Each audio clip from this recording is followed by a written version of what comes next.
لیکن مددگار یعنی روح القدس جسے باپ میرے نام سے بھیجے گا وہی تمہیں سب باتیں سکھائے گا اور جو کچھ میں نے تم سے کہا ہے وہ سب تمہیں یاد دلائے گا۔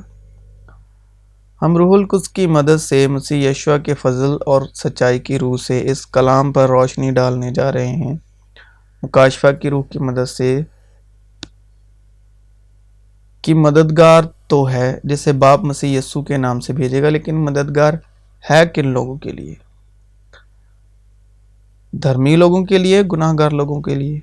دھرمی لوگ وہ ہیں جو موسیٰ کی شریعت کے ادھین 10 حکموں کی آگیاؤں کی پالنا کرتے ہوئے جسمانی طور پر، بدن کے طور پر سوے دھارمکتا یعنی سبھاوک دھارمکتا میں جی رہے ہیں، باہری دھارمکتا۔ گناہ گار لوگ وہ ہیں کیونکہ بدن جو ہے وہ گناہ کے سبب سے مردہ ہے، جو موسیٰ کے 10 حکموں کی پالنا کرنے میں کمزور ہیں یعنی نہیں کر پاتے، اور شرع تب تک اختیار رکھتی ہے جب تک جسم زندہ رہتا ہے۔ تو ہم جو ہیں بدن گناہ کے سبب سے مردہ ہے، تو ہم مسیح میں مردہ ہیں جو گناہ گار ہیں۔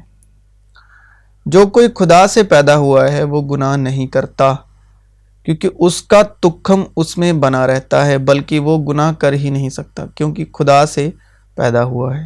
اے میرے بچوں، یہ باتیں میں تمہیں اس لیے لکھتا ہوں کہ تم گناہ نہ کرو، اور اگر کوئی گناہ کرے تو باپ کے پاس ہمارا ایک مددگار موجود ہے یعنی یسوع مسیح، راست باز، دھرمی، اور وہ ہمارے گناہوں کا کفارہ ہے، اور نہ صرف ہمارے ہی گناہوں کا بلکہ تمام دنیا کے گناہوں کا بھی۔ لیکن مددگار یعنی روح القدس جسے باپ میرے نام سے بھیجے گا وہی تمہیں سب باتیں سکھائے گا اور جو کچھ میں نے تم سے کہا ہے وہ سب تمہیں یاد دلائے گا۔ اور فریسی اور ان کے فقی اور اس کے شاگردوں سے یہ کہہ کر بڑبڑانے لگے کہ تم کیوں محصول لینے والوں اور گناہ گاروں کے ساتھ کھاتے پیتے ہو؟ یسوع نے جواب میں ان سے کہا کہ تندرستوں کو حکیم درکار نہیں بلکہ بیماروں کو۔ میں راست بازوں کو نہیں بلکہ گناہ گاروں کو توبہ کے لیے بلانے آیا ہوں۔ اور انہوں نے اس سے کہا کہ یوحنا کے شاگرد اکثر روزہ رکھتے اور دعائیں مانگا کرتے ہیں، اور اسی طرح فریسیوں کے بھی، مگر تیرے شاگرد کھاتے پیتے ہیں۔ یسوع نے ان سے کہا، کیا تم براتیوں سے جب تک دولہا ان کے ساتھ رہے روزہ رکھوا سکتے ہو؟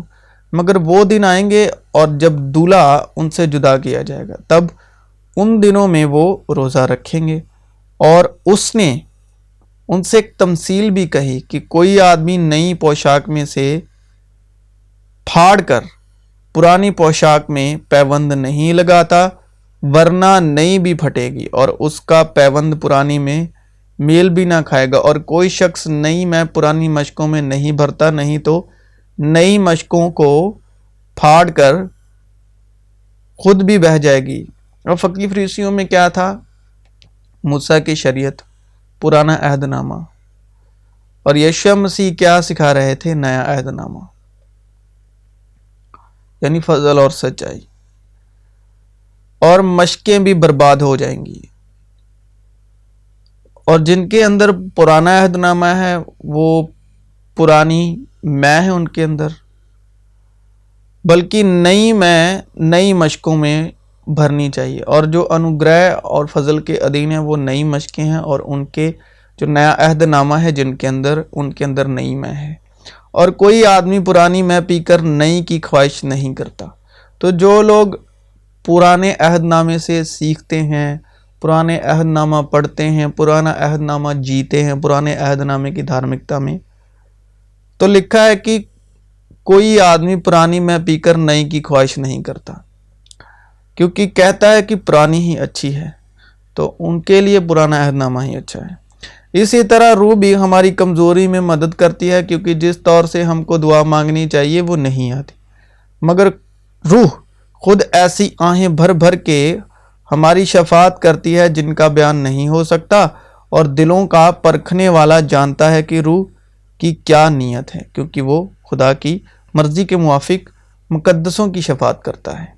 اس واسطے ہم دلیری کے ساتھ کہتے ہیں کہ خداوند میرا مددگار ہے، میں خوف نہ کروں گا، انسان میرا کیا کرے گا؟ آتما تو تیار ہے پرنتو شریر دربل ہے۔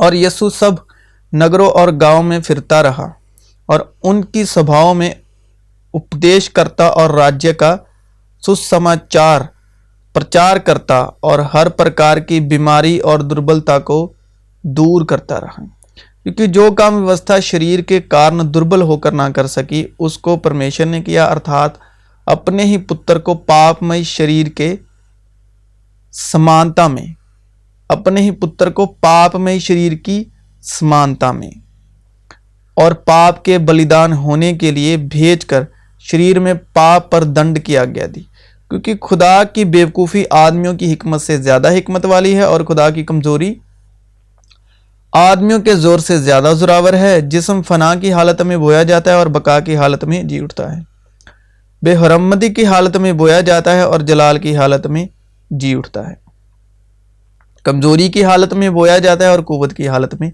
جی اٹھتا ہے۔ نفسانی جسم بویا جاتا ہے اور روحانی جسم جی اٹھتا ہے۔ جب نفسانی جسم ہے تو روحانی جسم بھی ہے، چنانچہ لکھا بھی ہے کہ پہلا آدم یعنی آدم زندہ نفس بنا، پچھلا آدم زندگی بخشنے والی روح بنا، لیکن روحانی پہلے نہ تھا بلکہ نفسانی تھا، اس کے بعد روحانی ہوا۔ پہلا آدمی زمین سے یعنی خاکی تھا، دوسرا آدمی آسمانی ہے۔ جیسا وہ خاکی تھا ویسے ہی اور خاکی بھی ہیں، اور جیسا وہ آسمانی ہے ویسے ہی اور آسمانی بھی ہیں، اور جس طرح ہم اس خاکی کی صورت پر ہوئے اسی طرح اس آسمانی کی صورت پر بھی ہوں گے۔ بس ہم کیا کہیں، کیا گناہ کرتے رہیں تاکہ فضل زیادہ ہو؟ ہرگز نہیں، ہم جو گناہ کے اعتبار سے مر گئے صلیب کے اوپر، کیوں کر اس میں آئندہ کو زندگی گزاریں؟ کیا تم نہیں جانتے کہ ہم جتنوں نے مسیح یسوع میں شامل ہونے کا بپتسمہ لیا تو اس کی موت میں شامل ہونے کا بپتسمہ لیا؟ پس موت میں شامل ہونے کے بپتسمہ کے وسیلے سے ہم اس کے ساتھ دفن ہوئے، تاکہ جس طرح مسیح باپ کے جلال کے وسیلے سے مردوں میں سے جلایا گیا اسی طرح ہم بھی نئی زندگی کی راہ چلیں، کیونکہ جب ہم اس کی موت کی مشابہت سے اس کے ساتھ پیوستہ ہو تو بے شک اس کے جی اٹھنے کی مشابہت سے بھی اس کے ساتھ پیوستہ ہوں گے۔ چنانچہ ہم جانتے ہیں کہ ہماری پرانی انسانیت اس کے ساتھ اس لیے صلیب دی گئی جو آدم سے تھی، پہلے آدم سے تھی، کہ گناہ کا بدن بیکار ہو جائے، اور بدن گناہ کے سبب سے مردہ ہے، تاکہ ہم آگے کو گناہ کی غلامی میں نہ رہیں، کیونکہ روح راست بازی کے سبب سے زندہ ہے، کیونکہ جو مویا وہ گناہ سے بری ہوا اور شرع سے بھی، موسیٰ کے 10 حکموں سے بھی۔ پس جب ہم مسیح کے ساتھ موئے تو ہمیں یقین ہے کہ اس کے ساتھ جئیں گے بھی، کیونکہ یہ جانتے ہیں کہ مسیح جب مردوں میں سے جی اٹھا ہے تو پھر نہیں مرنے کا، موت کا پھر اس پر اختیار نہیں ہونے کا، کیونکہ جتنے روح القدس کی ہدایت سے چلتے ہیں وہی خدا کے بیٹے ہیں، اور جو کوئی مسیح میں ہے وہ نئے سرشٹی ہیں، پرانی چیزیں جاتی رہیں، دیکھو وہ نہیں ہو گئی۔ کیونکہ مسیح جو مویا گناہ کے اعتبار سے ایک بار مویا، مگر اب جو جیتا ہے خدا کے اعتبار سے جیتا ہے، اسی طرح تم بھی اپنے آپ کو گناہ کے اعتبار سے مردہ مگر خدا کے اعتبار سے مسیح یسوع میں زندہ سمجھو، کیونکہ بدن گناہ کے سبب سے مردہ ہے اور روح راست بازی کے سبب سے زندہ ہے، اور جسمانی نیت موت ہے لیکن روحانی نیت زندگی اور اطمینان۔ اور جو جسمانی ہے وہ جسمانی باتوں کے خیال میں رہتے ہیں، اور جو روحانی ہے وہ روحانی باتوں کے خیال میں رہتے ہیں۔ پس گناہ تمہارے فانی بدن میں بادشاہی نہ کرے کہ تم اس کی خواہشوں کے تابع رہو، اور اپنے اعضاء ناراستی کے ہتھیار ہونے کے لیے گناہ کے حوالے نہ کیا کرو، کیونکہ خواہش حاملہ ہوتی ہے اور گناہ کو جنم دیتی ہے، اور جب گناہ بڑھ چکا تو وہ موت کو پیدا کرتا ہے، اور موت آگے زندگی کو پیدا کرتی ہے۔ گناہ کے حوالے نہ کیا کرو، بلکہ اپنے آپ کو مردوں میں سے زندہ جان کر خدا کے حوالے کرو، اور اپنے اعضاء راست بازی کے ہتھیار ہونے کے لیے خدا کے حوالے کرو، اس لیے کہ گناہ کا تم پر اختیار نہ ہوگا، کیونکہ تم شریعت کے متحد نہیں بلکہ فضل کے متحد ہو۔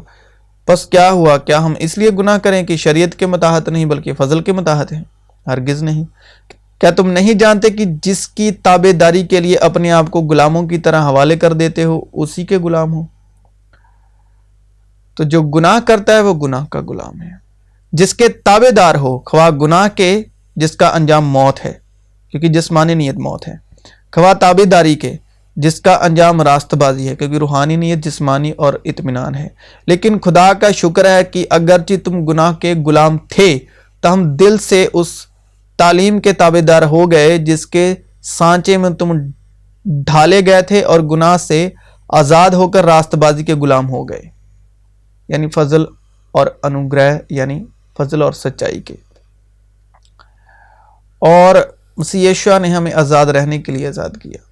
میں تمہاری انسانی کمزوری کے سبب انسانی طور پر کہتا ہوں، جس طرح تم نے اپنے اعضاء بدکاری کرنے کے لیے ناپاکی اور بدکاری کی غلامی کے حوالے کیے تھے، اسی طرح اب اپنے اعضاء پاک ہونے کے لیے راست بازی کی غلامی کے حوالے کر دو، کیونکہ جب تم گناہ کے غلام تھے تو راست بازی کے اعتبار سے آزاد تھے۔ پس جن باتوں سے تم اب شرمندہ ہو ان سے تم اس وقت کیا پھل پاتے تھے، کیونکہ ان کا انجام تو موت ہے، کیونکہ جسمانی نیت موت ہے۔ مگر اب گناہ سے آزاد اور خدا کے غلام ہو کر تم کو اپنا پھل ملا، جس سے پاکیزگی حاصل ہوتی ہے، اور اس کا انجام ہمیشہ کی زندگی ہے، کیونکہ روحانی نیت زندگی اور اطمینان ہے۔ کیونکہ گناہ کی مزدوری موت ہے، مگر خدا کی بخشش ہمارے خداوند مسیح یسوع میں